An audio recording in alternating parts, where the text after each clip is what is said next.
Sobriety Essays number 33.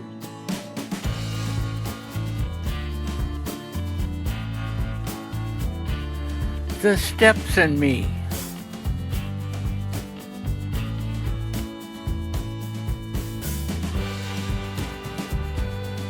Step 6. This is the step that separates the men from the boys. This is the very first sentence in the 12 steps and 12 traditions on step 6. I might like to change that quote to, this is the steps that separated an emotionally immature individual from being an adult. Step 6, we're entirely ready to have God remove all these defects of character. Beyond a shadow of a doubt, this was the hardest, most painful step for me. It may not have been so for you. I got out of the hospital after 28 days and I wanted to stay sober.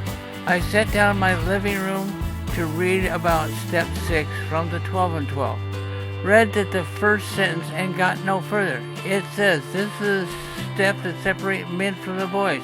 I hit a wall. I simply did not know how to be a man. I had been a boy all my life and did not know what separated a man from a boy. Several things stopped me. The word entirely and the word all in that step 6 leave no room for exceptions. I was neither ready nor did I know all my defects of character. During the next 9 months, I tried on 3 occasions to work step 6 and hit a wall each time. I began to suspect that I was one of those who were constitutionally incapable of being honest with myself. Thought about what were my defects of character, but when it came to make out a list, I wrote down only 2 things. First and foremost was honesty, and the second was selfish and self-centeredness. The second one seemed to be a coverall for all my defects, with the exception of honesty. Honesty was my problem. That committee of mine was working all the time. Such a wild imagination. I could not separate the truth from the untruth.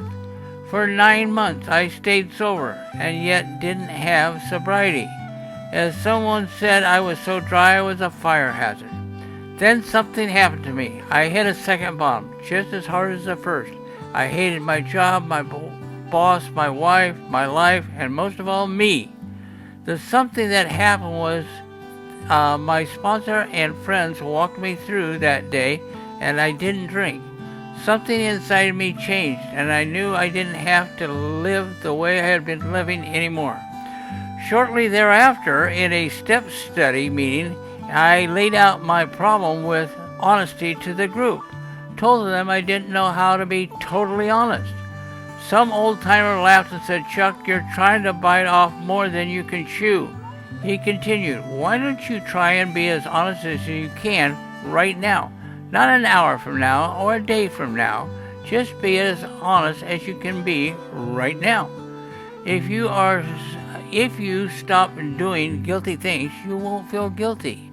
If you neither give nor accept resentment, you won't have a resentment. If you don't pick up the first drink, you can't get drunk.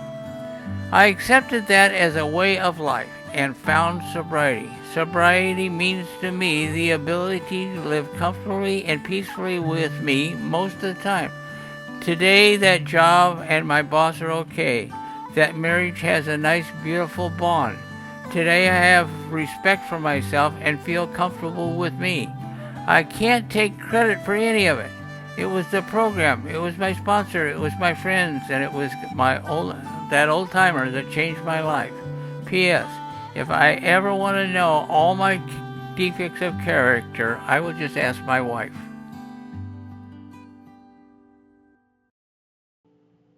Chuck H.